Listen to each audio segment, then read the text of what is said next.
I'll start from the beginning, and I would like to show the kind of history of how this all came to be as much as I can. I'm still piecing a lot of these things together, and that's quite challenging, after your father's dead. So for anybody who has parents that are still alive, I would encourage you to take the opportunity to get to know them as people as much as possible, because doing so after they die is quite difficult. But to the best of my ability, I'll try to tell the whole story. So my father was molested when he was a child, by by a grown man, which is very common with people who end up gay and trans. Not always the case, but it's a common thing. And he was horribly emasculated by those around him, by his father, his mother, older brother, stepfather, even. Basically everybody around him was extremely physically abusive, and he was horribly emasculated. He was never really encouraged in his masculinity. He was made to feel weak. He was physically abused quite a bit in humiliating ways. And so by a fairly young age, in adolescence, he already began to believe that he was gay because of his sort of, you could say, feminine qualities that were developed as a result of being so horribly emasculated and being sexually abused by other men. And he was a very confused person, ultimately. Confused about who he was, confused about his sexuality. And, he always told me with regards to being gay, because I would ask him about being gay, and he always told me it was never like black and white, like he just only was attracted to men. He said he was also attracted to women, and that he could kind of go both ways. I mean, obviously, he had me, he had my sister, he was married to my mother, and he had been with other women before that as well. He did have an underlying sense of what is right and what is wrong in terms of, especially back in those days. I think was born in 1959, so probably grew up in the 60s and 70s. So back in those days, I think it was a bit more commonly understood that when you did stuff like that, when you did gay shit, that it was, it was not normal. That it could be, more easily, obviously seen as something that you're doing wrong, that you're out of line with, something that is deviant. It's not like that today, because we try to normalize it, and of course nobody wants to judge gay and trans people, so it's like we almost try to turn it into like a positive thing. But he had a sense of what was right and wrong, and so he'd be bipolar about it. He'd go back and forth, and I know that with one of his adolescent female friends, it's like he would make he made a pact with her that when he got older, they would, if he didn't find someone, like, they would get married, and he had sort of that positive ideal in his mind of being a proper man, of getting married and having children and kind of living the good life, a good life. And so, when he was with my mother, for instance, and he had me and my sister, I remember when we were quite young, he would take us to church here and there, And it was all part of a bigger kind of package of him just trying to lead like a good and righteous life, having the family, being a good provider, being a good, going to church, following the good book, the righteous path. Although my mother had a big problem with that. She was not religious. She didn't like the church thing. And by a pretty young age, I don't think any of us went to church. And granted, church can be bullshitty, right? It can be filled with false virtue and things. So there's something to be said there about that. But, his experience with marriage and kids, well, his experience with being married specifically did not necessarily, it wasn't an answer necessarily to his gayness, because he was also constantly undermined and emasculated in his marriage too. He was not respected with regards to his role as a man, as a provider, as a protector. He was constantly disrespected, undermined, usurped. My mother was extremely combative with him and was very kind of domineering, and it got to a point where he basically hated being married, although he never wanted to be divorced because he knew it was wrong. He knew it was not the right thing for his children, even though he basically hated living with my mother. He ultimately wants to do the right thing for the kids, which is very common with men. It's true what Jesse Lee Peterson says, that usually men never leave the children. They usually just can't handle the mother. And it's such a common thing that the mother tends to use the children against the father, and the fathers eventually just they give up, and they don't want to play that game, right? It's torture. They don't want to be held hostage by their own children, by the mother using their own children against them. So by the age of 5, my parents were divorced, which that was devastating for me. My father was everything to me. I remember the moment my mother broke the news to us, and I protested. I disagreed. I was bawling my eyes out, saying, no, I don't want this. But regardless, they went ahead and had the divorce.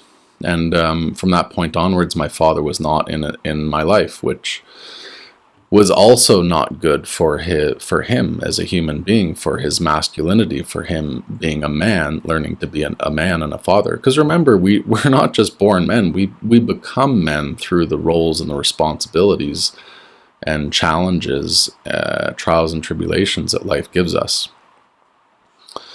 So not having him in my life while they were divorced most of the time was not good for his children or him as a man. That's when, and he was, of course, very angry with what happened to him, because divorce is also horribly emasculating for men. Divorce, at least in Western countries, is like being raped for a man. Like, it's horrible. And so he was very angry, and that also contributed to him going back and doing gay stuff and going back to that kind of life. And so he fully embraced that point of being a gay man, not having the responsibility and the role of being a father and husband and provider and protector taken away from him, is in a way what had him fully turned to this life of gayness. And by the time I was a young teenager rather, he started to be indoctrinated with, psychiatric literature about how he had gender dysphoria and how he was born in the wrong body. This was all in like the 1990s, guys, like mid 1990s. And by the late 1990s, he surprised me one day when I went up to visit him where he lived, and he was a woman suddenly. He took a trip to Thailand before that, got the full surgery done. I remember the moment I saw him, he just rushed to me crying, and like he hugged me in a way. It was like he was, oh God, it was so emotional. It was like he was terrified that I would reject him. And,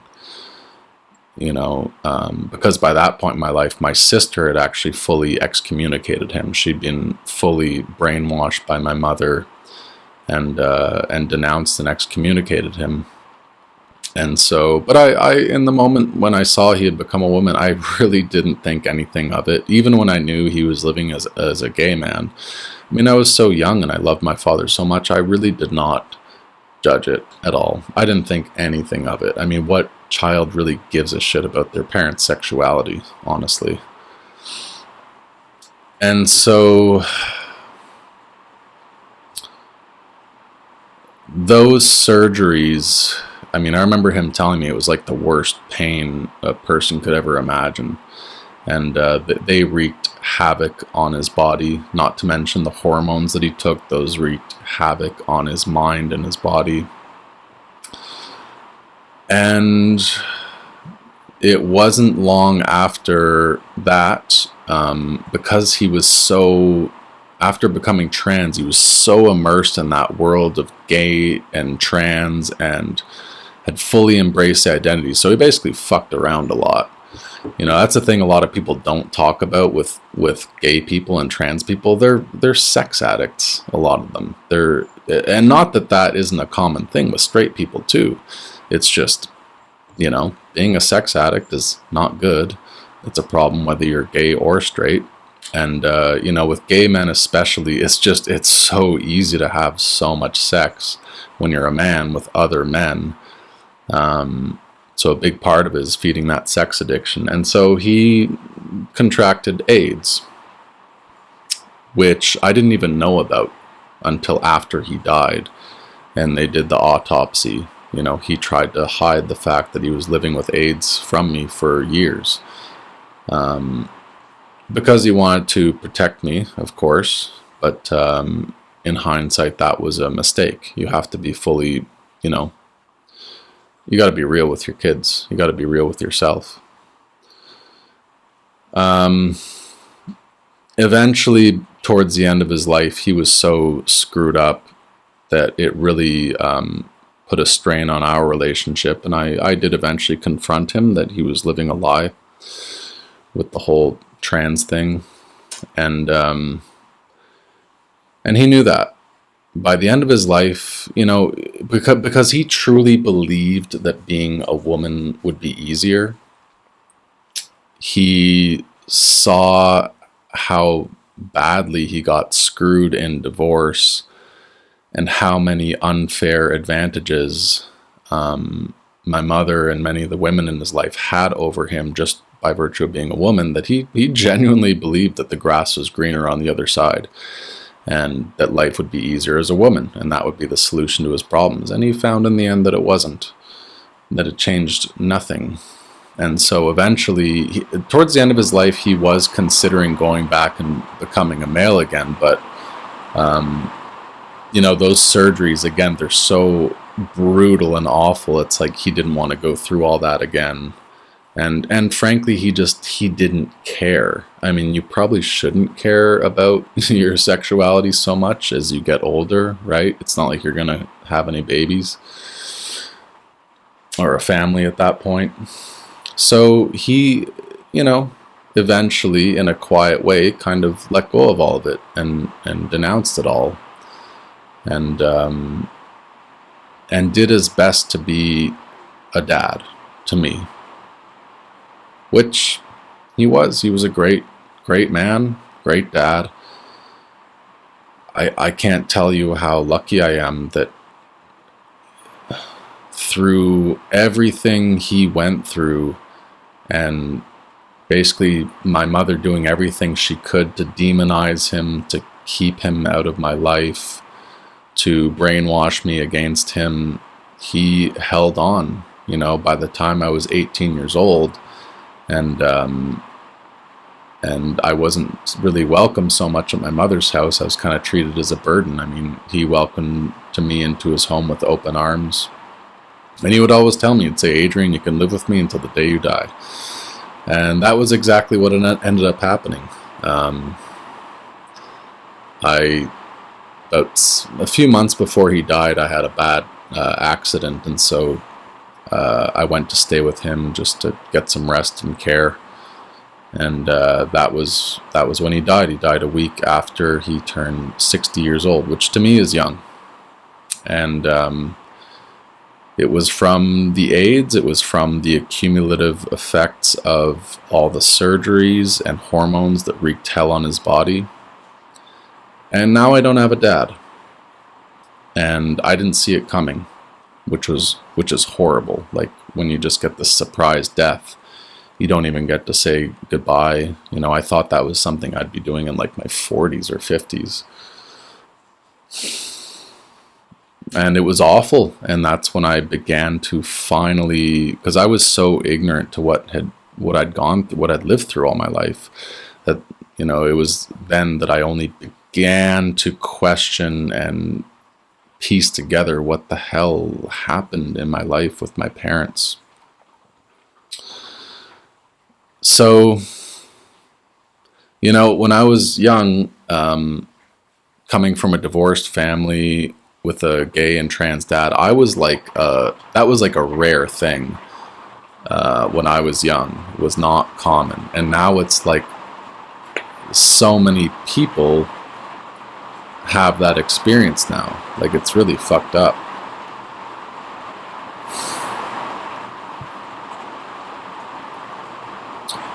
And so that's why I'm sharing this, is to educate and warn people about what it means to go down this path, what it means to embrace this, what it means to encourage basically dysfunction, mental illness, confusion, the horrible effect it has on the people around you, the horrible effect it has on yourself, that it can horribly deteriorate your quality of life. It can make you go literally nuts, mentally insane. You can die young. I mean, this is not a road anyone wants to go down, but there's a complete lack of education on this point, and so that's why I'm sharing my story. And hearing people, you know, want to call me transphobic or hateful or whatever, and wanting to justify all this gay, trans nonsense, and say, oh, it's okay, just let them live their lives, it's fine.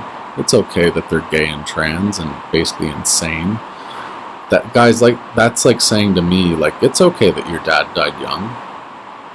That's fine. It's fine that your father suffered horribly, and so did you, and so did everyone around him, and that he's dead now. That's fine. I don't see a problem there.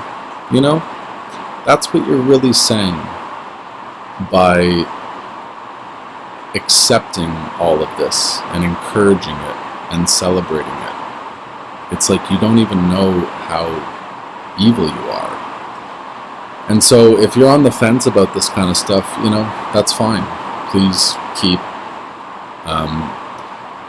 investigating these points, considering these perspectives like mine, and understanding how this really works, because lying to yourself that this is all just okay, or that this isn't really happening, or it's not that big of a deal or whatever, I mean, you might be doing it with good intentions, but that's how we pave the road to hell, isn't it? Alright, that's it for now. I'll talk about this more later. Thanks, guys.